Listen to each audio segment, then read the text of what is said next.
India alert, जुर्म के खिलाफ आवाज।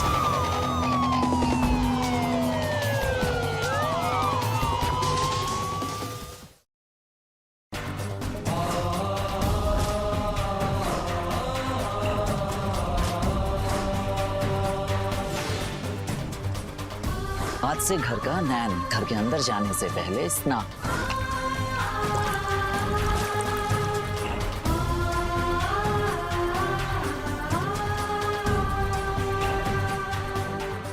गाड़ी स्टार्ट नहीं हो रही। नीचे जाके प्लीज धक्का दे सकते हैं?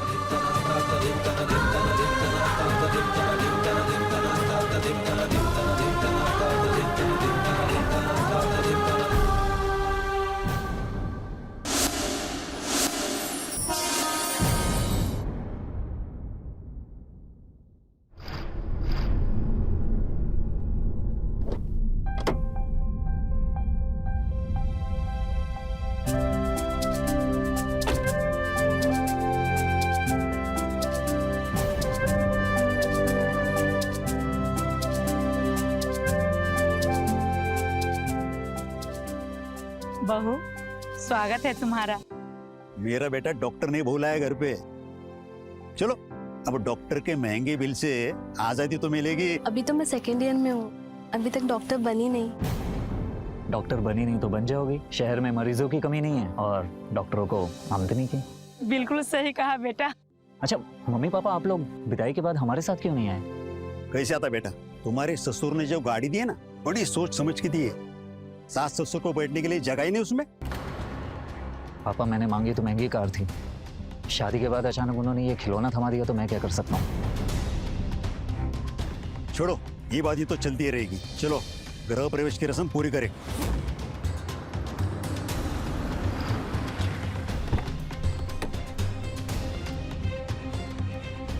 पवन, कॉन्ग्रेचुलेशंस माय डियर। सॉरी यार पवन, तेरी शादी में नहीं आ सका। एक बहुत अर्जेंट मीटिंग में फंस गया था। फिर मैंने सोचा क्यों ना तुझे और भाभी को घर पर आके कॉन्ग्रेचुलेट करूं। थैंक्स है। यार पवन, इतनी खूबसूरत और पढ़ी लिखी भाभी को तू इस गाड़ी में लेकर के आया।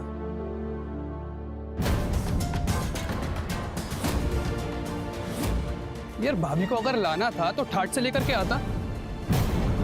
मेरी गाड़ी मांग ली होती।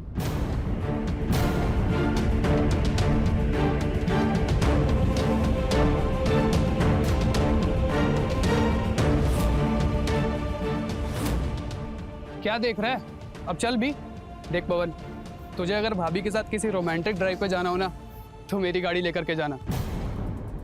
तेरी इस गाड़ी पर ना सिर्फ ड्राइव हो सकती है, रोमांस नहीं हो सकता।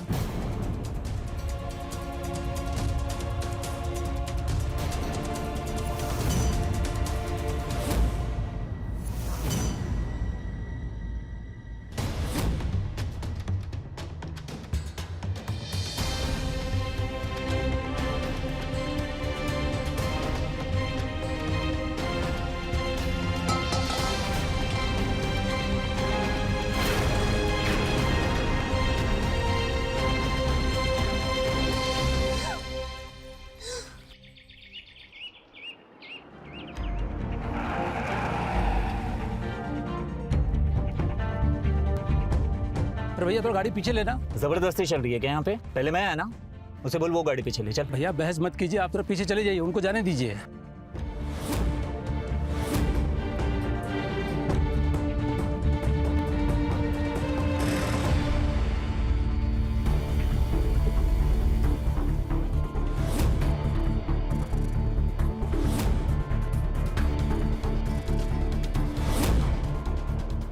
तू जानता नहीं मैं कौन हूँ? जानता तो मैं उनको भी नहीं हूँ, बस एक ही नियम जानता हूँ, बड़ी गाड़ी में होते हैं बड़े लोग और बड़े लोग का टाइम होता है कीमती।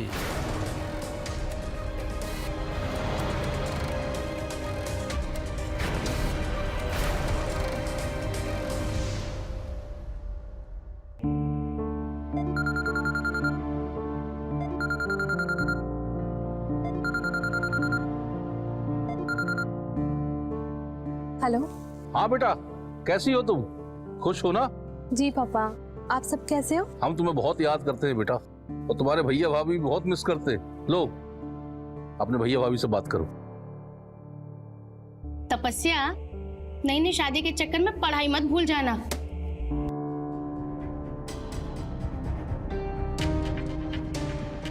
और मैं तो यहाँ सबको बोल चुकी हूँ कि मेरी ननंद जो है ना बहुत जल्दी बहुत बड़ी डॉक्टर बनने वाली है। और तपस्या, वैसे भी बहुत सी लड़कियों ने शादी के बाद भी करियर बनाया है।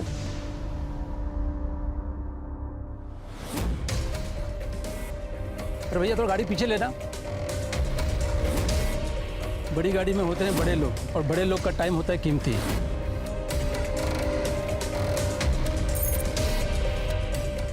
ठीक है भैया, मैं रखती हूँ फ़ोन। बाय भाभी, बाय पापा।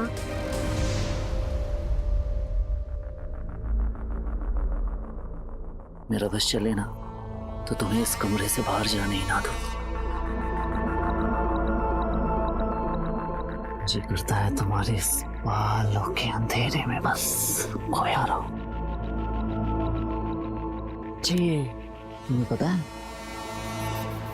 शादी में मेरे जितने भी दोस्त आए थे ना, बस एक ही बात कह रहे थे कि मैं कितना लकी हूँ कि मुझे तुम्हारी जैसी बीवी मिली। हाँ,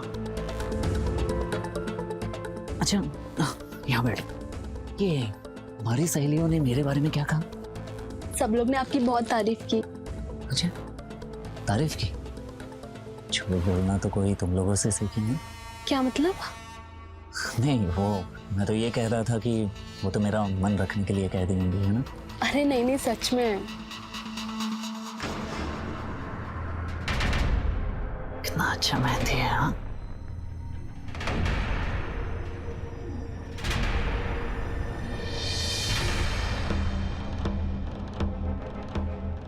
मेहंदी में मेरा नाम कहाँ है? वो क्या है ना, मेरी फ्रेंड ने अपनी पसंद की डिजाइन बनवाई थी इसमें, तो इसलिए आपका नाम तो नहीं लिखा है। मेरा नाम नहीं लिखा? मेरी शादी, मेरे नाम का मेहंदी और मेरा ही नाम नहीं? ये पति का नाम मेहंदी में लिखना बहुत ज्यादा ओल्ड फैशन हो गया है ना। अच्छा तपस्या, ये तुम्हें पता है, ये पुराने ज़माने में जब लोग किसी को गिफ्ट देते थे तो अपना नाम लिख के गिफ्ट देते थे, और तुमने मेरे लिए अपने घर से कार लाई है ना, और कार पे तो तुम्हारा नाम है ही नहीं। हम एक काम करते हैं, हम ना कुछ उल्टा करते हैं।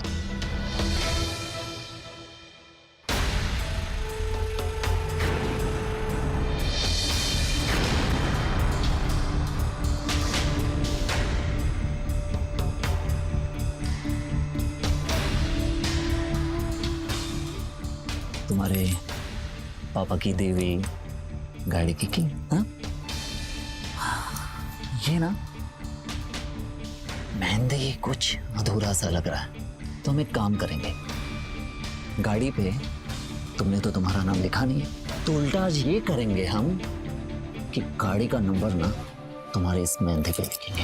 इट्स ओके, कुछ नहीं होगा, देखो आराम से, रिलैक्स रिलैक्स।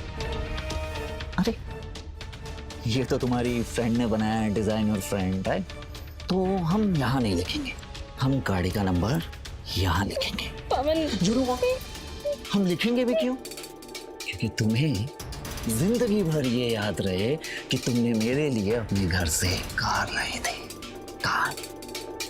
अच्छा एक काम करो, मेरे पास ना इसका इलाज है, आओ आओ।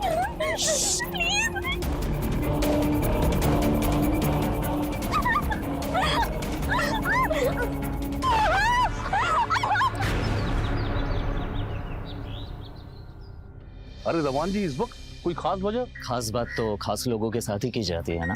क्यों, मैं खास नहीं हूँ? ये कैसी बातें कर रहे हैं आप? सही तो कह रहा हूँ, MBA किया हूँ, कॉलेज का टॉपर रह चुका हूँ, अच्छी नौकरी करता हूँ, और हाँ आने वाले कल में अच्छा बिजनेस भी करने वाला हूँ, लेकिन लोग मेरी औकात मेरी गाड़ी देखकर करते हैं। आपकी दी हुई गाड़ी की वजह से समाज में मेरी बेइज्जती हो रही है। कहा था ना आपको कि मुझे बड़ी गाड़ी चाहिए। वो गाड़ी बहुत महंगी थी, और इस शादी में हम वैसे ही बहुत खर्च कर चुके। गांव की 11 एकड़ जमीन, आपके कहे अनुसार सोने के 100 सिक्के, बहुत कुछ। तो क्या एहसान किया मुझ पे? हाँ, आपको पता भी है मुझ जैसे दूल्हे का क्या ऑफर चल रहा है? मैंने सोचा कि अभी ये गाड़ी दिलवा देते हैं, 2 साल बाद बड़ी गाड़ी दिलवा देंगे। जब औकात नहीं थी तो अपनी बेटी की शादी भी 2 साल बाद की होगी।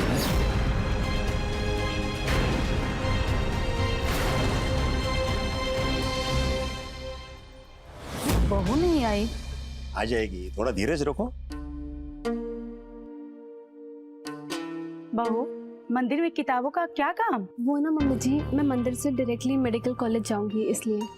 अरे भाग्यवान, कॉलेज भी तो एक तरह का मंदिर होता है। देख, तुम्हारे ससुर जी के कितने ऊंचे विचार हैं। जी मम्मी जी। रेणुका तैयार हुई है नहीं? अरे हाँ, तुम्हारा ही इंतजार कर रही थी। नमस्ते आंटी जी। खुश हो बेटा। मम्मी पापा आइए जल्दी। चले चलो बहू।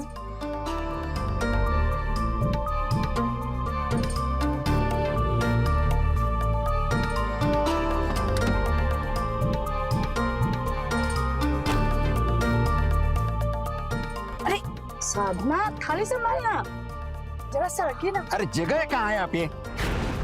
अरे रेणुका, मुझे ही बोल देते, मैं अपनी कार ले आती।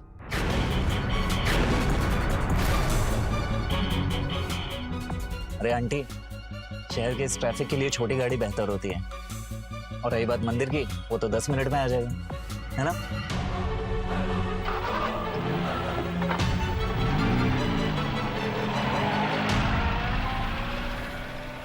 मंदिर में देखो कितना अच्छा माहौल था, है ना साधना? हाँ।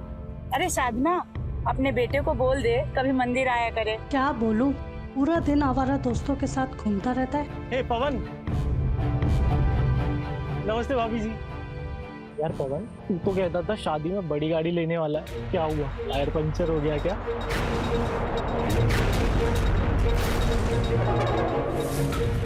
मैं मिलता हूँ, हाँ? ऑफिस के लिए देर हो रही है मुझे। चल।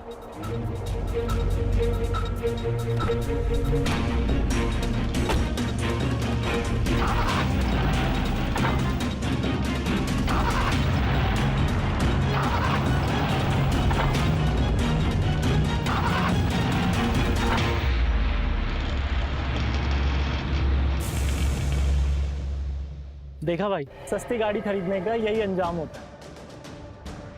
आओ भाई, थोड़ा धक्का लगाओ।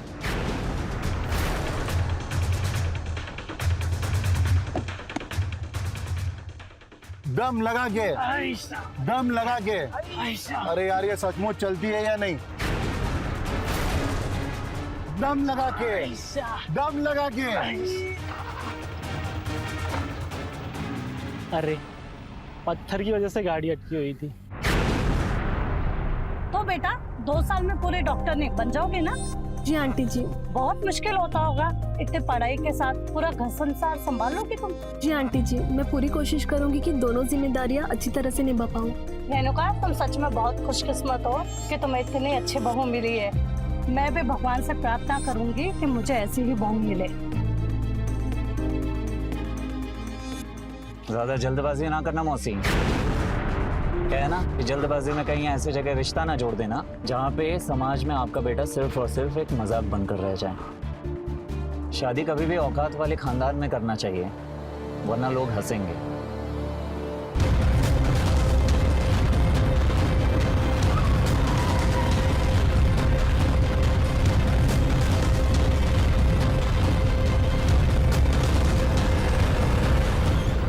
इससे गाड़ी बंद पड़ गई क्या? लगता है अब इसकी आदत डालनी होगी।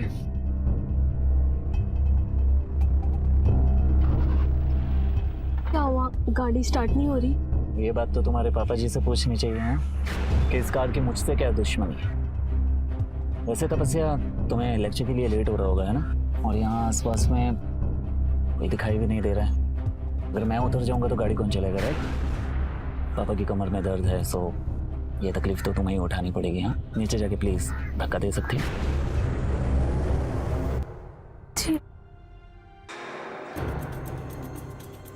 अच्छा तपस्या, मुझे ये समझ नहीं आ रहा तुम ये सब क्यों सहन कर रही हो? अरे तुम इतनी पढ़ी लिखी हो तो क्यों बर्दाश्त कर रही हो? इस उम्मीद में कि आने वाला वक्त अच्छा होगा, है कि एक छोटे बच्चे जैसी जिद हो, जो उसकी जिद पूरी ना होने पर थोड़ा गुस्सा हो जाए और फिर थोड़े वक्त में ठीक भी हो जाए। मैं आशा करती हूँ कि ऐसा ही हो। अच्छा, पापा से बात करें? नहीं भाभी, नहीं, प्लीज आप पापा को कुछ नहीं बताओगे। आपको तो पता है ना कि रोहन भैया और मुझ में पापा ने सबसे ज्यादा मुझे ही प्यार किया है। मेरी खुशी में उनकी खुशी है। अगर उनको ये सब पता चलेगा तो उनको बहुत तकलीफ होगी भाभी, प्लीज। अच्छा ठीक है, ठीक है।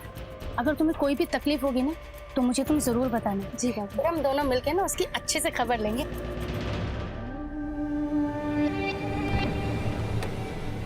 मुझे तो यकीन नहीं हो रहा कि कोई कार के लिए इतना सब कुछ कर सकता है। हाँ, आखिर क्या खराबी है इस कार में?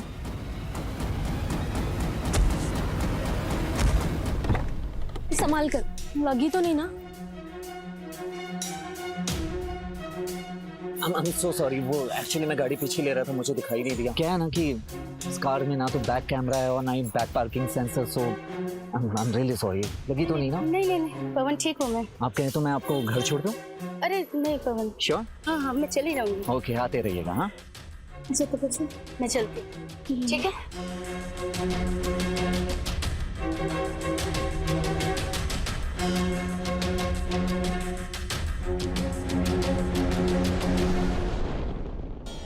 माफ कीजिएगा, वो इंटरनल असाइनमेंट शुरू होने वाला है ना, इसलिए जरूरी नहीं कि आज ससुर को खाना मिलेगा। ये कैसी डॉक्टर की पढ़ाई कर रही हो? तुम्हें इतना भी मालूम नहीं एक डायबिटीज पेशेंट के लिए वक्त पर खाना मिलना कितना जरूरी है? सॉरी पापा जी। मम्मी जी, अगर आपने कुछ सुना बहू क्या कह रही है? हाँ, सोचा था घर में बहू आएगी, चैन से भगवान का नाम लेंगे, लेकिन यहाँ तो उल्टी गंगा बह रही है। क्या हुआ माँ? कुछ नहीं बेटा, तुम्हारी बीवी कह रही है घर का सारा काम मैं करूंगी। नहीं, वो मैं बस ये कह रही थी कि आज मेरे कॉलेज में एक्स्ट्रा लेक्चर थे, इसलिए। देखो, हम बहुत मॉडर्न विचारधारा वाले लोग हैं। वो पढ़े या नौकरी करे, हमें इससे कोई एतराज नहीं, मगर दी हुई आजादी का गलत फायदा उठाओगी ना तो ये हमें बिल्कुल बर्दाश्त नहीं होगा। तपस्या, ये सब क्या हो रहा है? रहने दे बेटा, मैं तो कहती हूँ हम दोनों बुढ़ा बुढ़ी के वजह से अपने संसार में क्लेश मत कर। मैं तो कहती हूँ हमें कोई आश्रय में जाके छोड़ा। एक मिनट। तपस्या, आज तुम्हारे कॉलेज में एक्स्ट्रा लेक्चर था तो तुमने मेरे माँ बाप को भूखा ही रख दिया। कल को अगर तुम्हारी नौकरी लग जाएगी तब तो ये भूखे सो भी जाएंगे, है ना? देखिए, मैं कोशिश कर रही हूँ। कोशिश कर रही हूँ? आप बेटी दोनों एक जैसे। बाप ने समाज में मेरा मजाक बना के रखा है और बेटी ने घर में मेरे माँ बाप का। मेरे पापा ने क्या बिगाड़ा आपका? नहीं नहीं नहीं, तुम्हारे पापा ने कुछ बिगाड़ा ही नहीं। गलती तो हमारी थी जो उस कंगाल से हमने रिश्ता जोड़ा। पवन, ज़बान संभाल।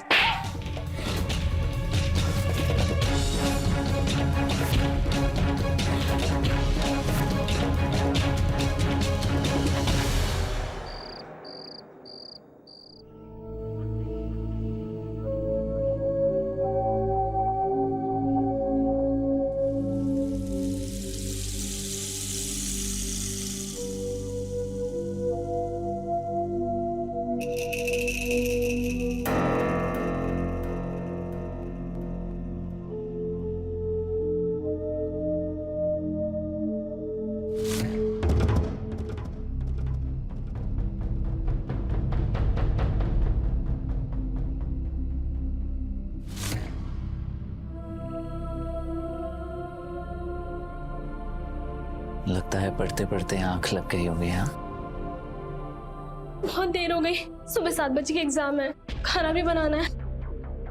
रिलैक्स तपस्या, सुबह सुबह ना तुम और भी खूबसूरत दिखती हो, खास करके तुम्हारे ये लंबे बाल। पवन, बहुत देर हो रही है, एग्जाम की तैयारी करनी है, खाना भी बनाना है, प्लीज। तपस्या, सॉरी, गलती से धक्का लग गया, वो एग्जाम का टेंशन है ना, इसलिए आज। इसलिए रहने दो। हाँ, तुम्हारे साथ जब से रिश्ता जोड़ा है मैंने अपनी लाइफ में सिर्फ और सिर्फ एडजस्टमेंट ही किया है। बहुत हुआ एडजस्टमेंट, अब नहीं करूंगा। पति हूं तुम्हारा और मेरा हक है। नहीं पवन, प्लीज, मेरा पवन, नहीं पवन, पवन, नहीं पवन, प्लीज पवन, प्लीज नहीं पवन, नहीं। नमस्कार, मैं हूं सुधा चंद्र और आज आपके लिए एक ऐसी कहानी लेकर आई हूं जिससे देखना हर बेटी के लिए जरूरी है और उस बेटी के साथ साथ उसके माता पिता, सास ससुर और पति को। हमारे देश में बेटियों को पढ़ाने की ये मुहिम काफी समय से चल रही है। आज के इस केस में भी एक बेटी ना सिर्फ पढ़ना चाहती है बल्कि पढ़ लिख कर उस मुकाम तक पहुंचना चाहती है जहां से आगे सिर्फ ऊपर वाला ही है। वो एक डॉक्टर बनना चाहती है। अपनी मंजिल तक पहुंचने से पहले दहेज उत्पीड़न के ऐसे सांप ने उसे डसा कि उसकी मंजिल धुंधली होने लगी। क्या एक डॉक्टर बहू होने का फर्ज निभा पाएगी? क्या एक बहू डॉक्टर होने का अपना कर्तव्य पूरा कर पाएगी? आइए देखते हैं इसी कश्मकश में फंसी एक मेडिकल स्टूडेंट का केस, जिसे देखने के बाद आप भी अलर्ट हो जाएंगे आपके आसपास हो रहे ऐसे क्राइम से। Happy birthday to you. Happy birthday to you. Happy birthday Bittu. Happy birthday to you. हर साल तुम्हारे साथ तुम्हारा जन्मदिन मनाते थे। इस बार हमने सोचा कि तुम्हारे साथ ही सेलिब्रेट करें। अच्छा पवन भाई, हमें पता है आपका जरूर कोई ना कोई कपल प्लान होगा, लेकिन बस 15 मिनट क्या हम अपनी लाडली के साथ उसका बर्थडे सेलिब्रेट कर सकते हैं? आज तपस्या का बर्थडे है। अरे इनकी तो आदत है मजाक करने की। पहले कुछ बताएंगे नहीं, फिर अचानक से सरप्राइज दे देंगे। आप लोग बैठिए ना।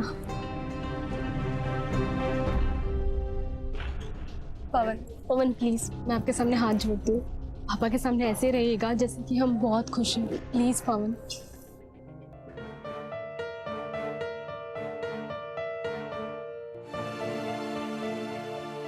पापा, आज मैं आपके लिए आपकी फेवरेट कॉफी बना कर लाती हूँ। भैया भाभी, आप दोनों के लिए ब्लैक टी। बेटा आज हम कुछ लेने नहीं आए, बल्कि तुम्हें कुछ देने आए। आज तुम्हारा 24वां हैप्पी बर्थडे है ना, तो 24 गिफ्ट नहीं ला सके, लेकिन एक ऐसा गिफ्ट लाए हैं शानदार कि दुनिया देखती रह जाएगी। बहू गिफ्ट दो। जी पापा।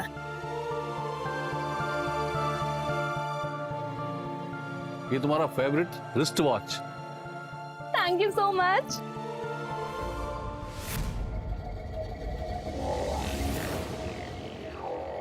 अरे बस करो। ये बाप बेटी का ड्रामा खेलना बंद करो। ये क्या कह रहे हो दमान? क्या कह रहा हूँ? जब बेटी को गिफ्ट करनी थी तो ऐसी गिफ्ट खरीदी कि पूरी दुनिया देखे, और जब दामाद को देनी थी तो ऐसी गिफ्ट दी कि पूरी दुनिया थूके। तुम सब के सब ना झूठे हो बस। पवन, मेहरबानी करके पापा की बेइज्जती मत कीजिए। पता भी है तुम्हें बेइज्जती होती क्या है? हाँ? इतनी खूबसूरत और पढ़ी लिखी भाभी को तू इस गाड़ी में लेकर के आया? बस एक ही नियम जानता हूँ, बड़ी गाड़ी में होते हैं बड़े लोग, और बड़े लोग का टाइम होता है कीमती। तू तो कहता था शादी में बड़ी गाड़ी लेने वाला है, क्या हुआ? टायर पंचर हो गया क्या? तुम सब के सब झूठे हो, सबसे बड़े झूठे तुम हो। भैया छोड़ो से। ओ संभालो से। रोहन चलो यहाँ से।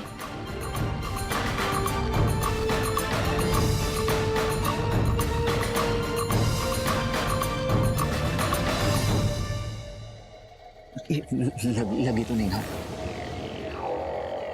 आई।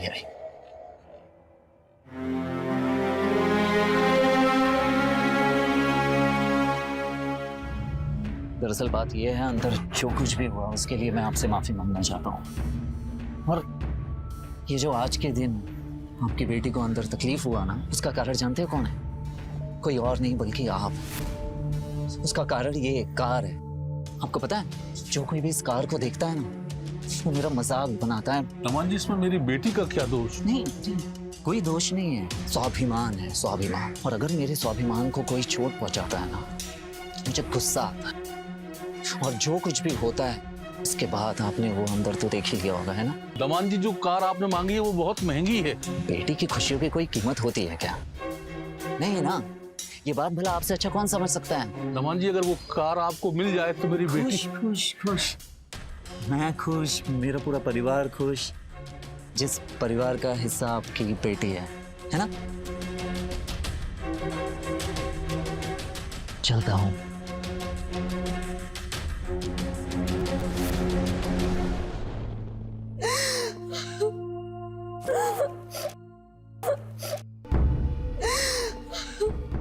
लो, कर लो बात। पापा बिना केक काटे चले गए। आ जाओ, आज हम तुम्हारे बर्थडे। तुम अभी भी क्यों रो रही हो? अरे तुम्हारे पापा मेरे बीच में सब हो गया है ठीक, हमारे बीच में सुलह हो गई है, ओके? अब हम तपस्या का बर्थडे सेलिब्रेशन करेंगे। तपस्या का बर्थडे है, आज सेलिब्रेशन करेंगे। कैंडल तो है ही नहीं, तो क्या हो, हमारे पास कैंडल है, मैं अभी कैंडल लेकर आया। रो मत।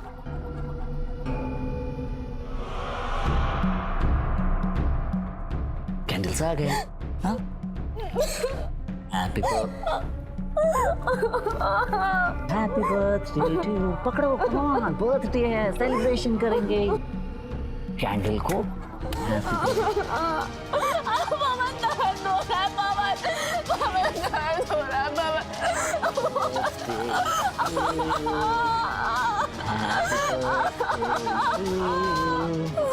चल, केक मुझे चल, come on come on come on.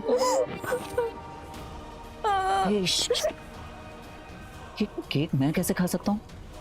क्या पता तुम्हारे भाई और पापा ने इस केक में जहर मिलाया हो। हाँ, एक काम करो, ये केक ना तुम खाओ। तुम्हें पता है मेरे भी ना मम्मी पापा को ना केक बहुत पसंद है।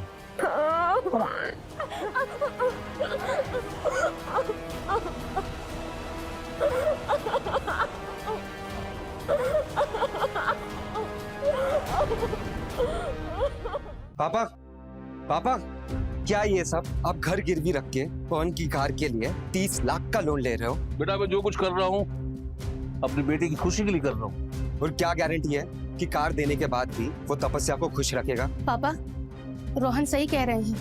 पवन ऐसे नहीं मानेगा। मैं अब भी पुलिस स्टेशन जाकर उसके खिलाफ कंप्लेंट लिखवाता हूँ। जरूरत पड़ी तो तपस्या को भी घर ले आऊंगा। खबरदार, अगर तुमने ऐसा कुछ किया तो अपनी बहन का घर उजाड़ना चाहते हो? अगर तुम पुलिस के पास गए तो मुझसे बुरा कोई नहीं होगा। देश भर में लॉकडाउन लगाने की घोषणा कर दी गई है। मम्मी पापा, आप लोगों को खास करके अपना ध्यान देना है, घर से बाहर नहीं निकलना है, ठीक है?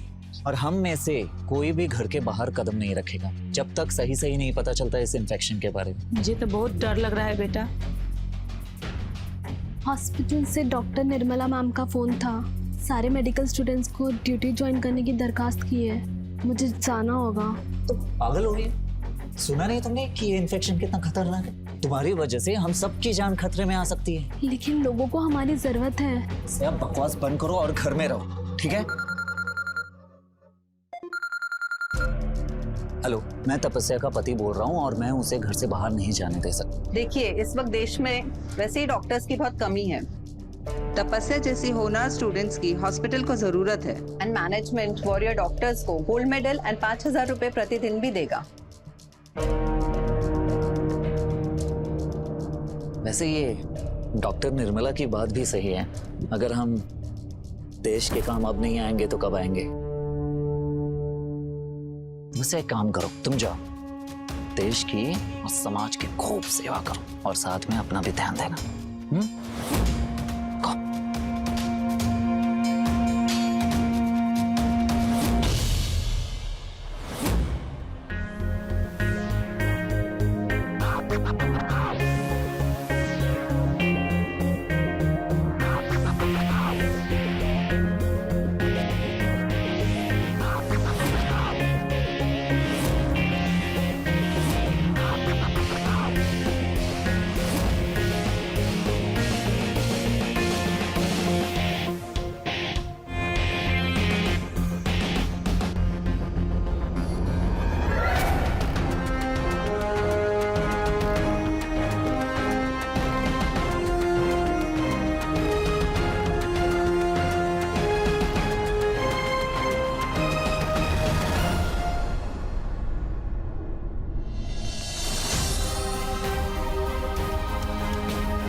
अरे अरे अरे अरे मेरी वॉरियर बीवी, रिलैक्स।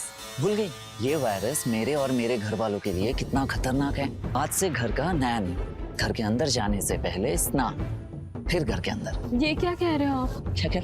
अरे सच तो कह रहा हूँ। कैसे डॉक्टर हो तुम? सुना नहीं तुमने ये वायरस कितना जानलेवा है? चलो अब बैग रखो, सैनिटाइज करना है। हाँ मम्मी, हाँ सैनिटाइज करो इसे।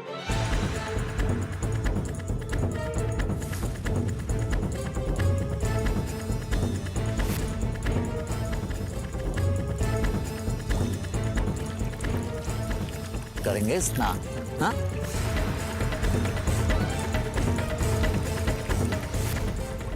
घूमो घूमो घूमो।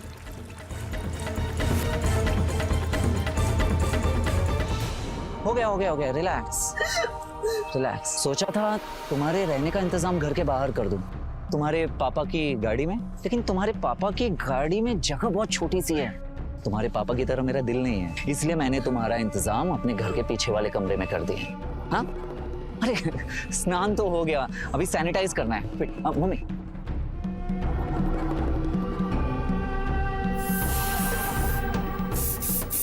घूमो घूमो घूमो घूमो, कम ऑन, जल्दी जल्दी जल्दी जल्दी जल्दी।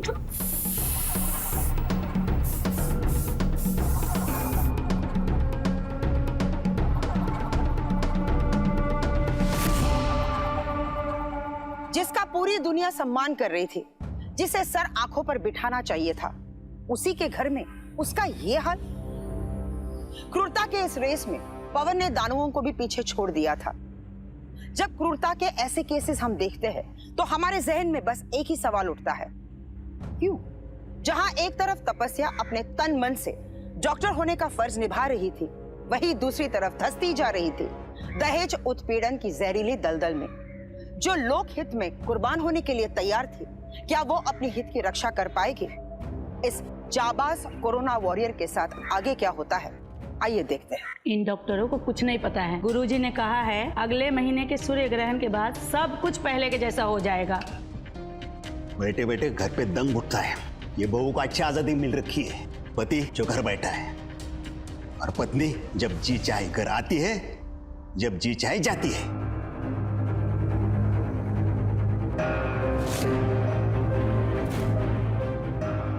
अरे ये क्या? बहू घर के काम में बिल्कुल ध्यान है तुम्हारा।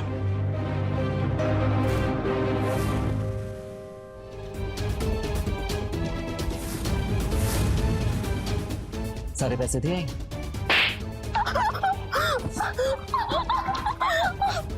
आप बेटी ने मेरी पूरी जिंदगी नरक बना के रख दिया। हाँ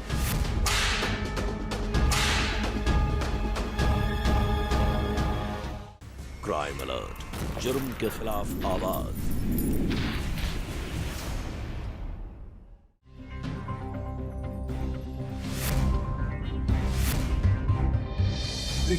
ये क्या? वो घर के काम में बिल्कुल ध्यान है तुम्हारा।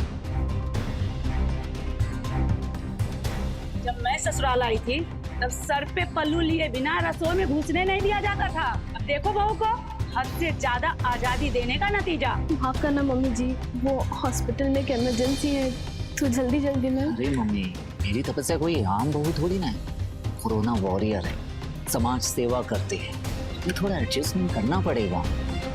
और रही बात खाने में बाल आने की, तो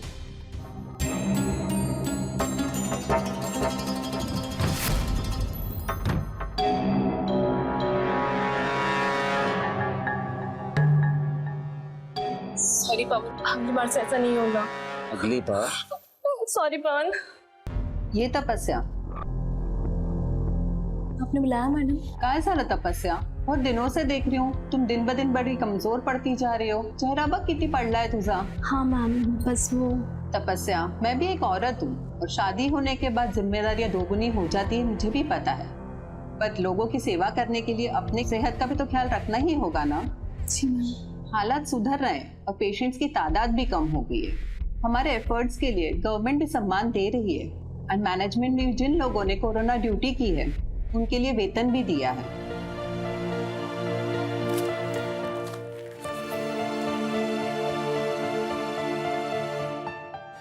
देश की, समाज की खूब सेवा करो और साथ में अपना भी ध्यान देना। मैम,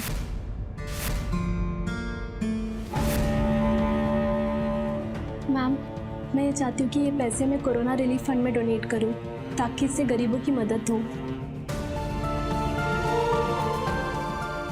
हाँ तपस्या, तुम ना सिर्फ एक डॉक्टर होने का फर्ज निभा रही हो बल्कि डॉक्टर धर्म का पालन भी कर रही हो। Proud of you dear. Thank you ma'am.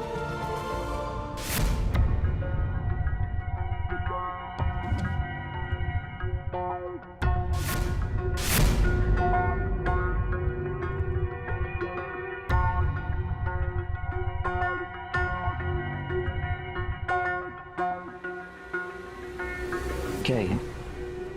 सारे पैसे दिए?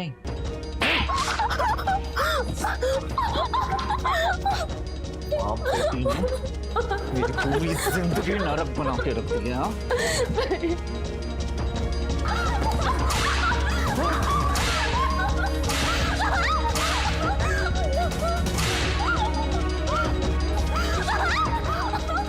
बाप है जो ढंग की गाड़ी नहीं दे सकता।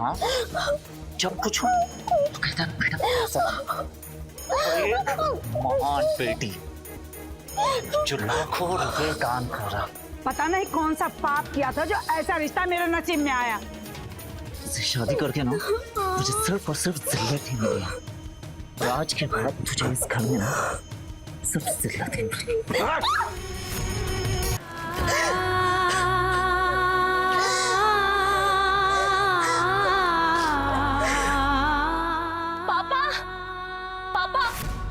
मुझे मेडिकल कॉलेज में एडमिशन मिल गया। भैया, भाभी, मुझे मेडिकल कॉलेज में एडमिशन मिल गया। अरे वाह!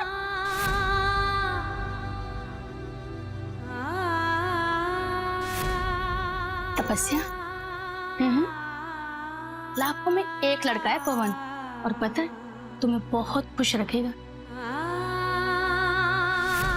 सबके सब झूठे, सबसे बड़े झूठे तुम।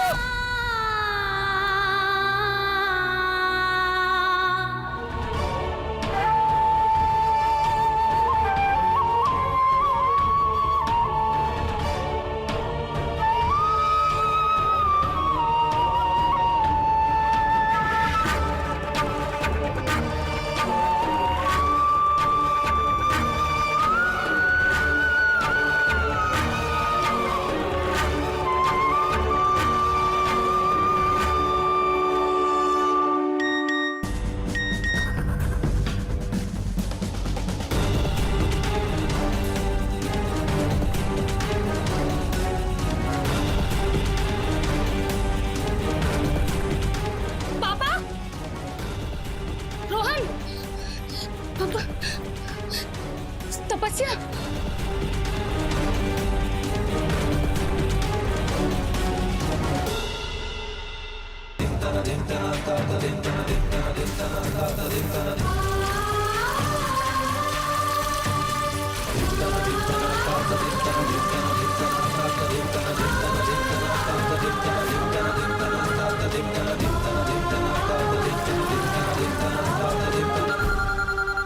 बिट्टू फोन उठा बेटा।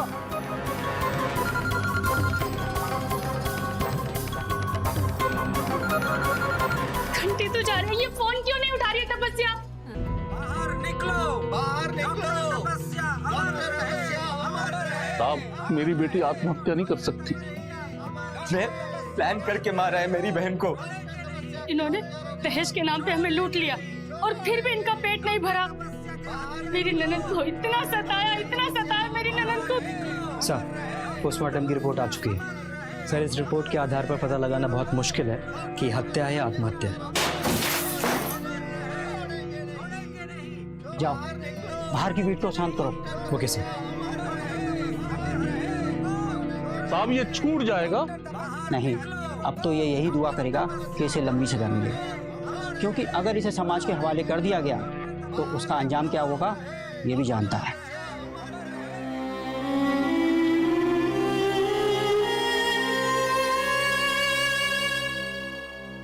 कोरोना एक ऐसा वायरस है जो इंसान के शरीर को पूरी तरह से खोखला कर देता है। वैसे ही दहेज उत्पीड़न भी एक ऐसा वायरस है जो हमारी सभ्यता को पूरी तरह से खोखला कर रहा है।